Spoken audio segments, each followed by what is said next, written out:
সিলেট মৌলভীবাজার যে একটা আতঙ্ক সৃষ্টি হয়েছে, এখন দেখা গেছে এই আতঙ্ক নিয়া মৌলভীবাজার থাকি কিছু ভাই আনতে সিলেটরে নিয়ে যাতে বেজাতে গালাগালি করে।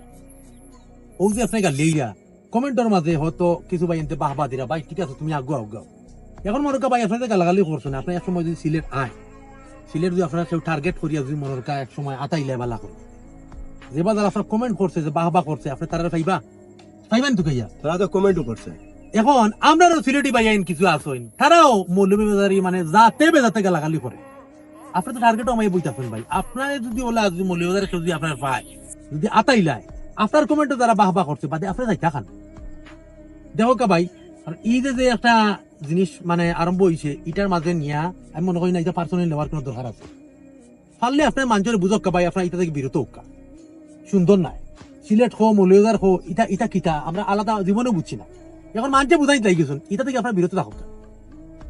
গালাগালি যেটা সুন্দর নাই, গালাগালি করিয়া নিজে দুশ্মন আপনি নিজে ফয়দা করা, কারণ আপনার বিপদ আপনি রাখি আনরা, সেনে আপনি আপনার নিজের বিপদটা রাখি আনতা। এটা থেকে বিরত থাকুক। গালাগালি সুন্দর জিনিস না, কারণ যে বা যারা গালাগালি করে জেলা তুলিয়া এরা 100% টার্গেটে পড়ে। সময় বড় খারাপ। একটা জিনিস আপনি জানেন, আপনি যত বড় ইউজার হয়ে দরকার, একটা জেলার নিয়ে আপনি গালাগালি যখন করবা আপনি কিন্তু টার্গেটে পড়া 100%।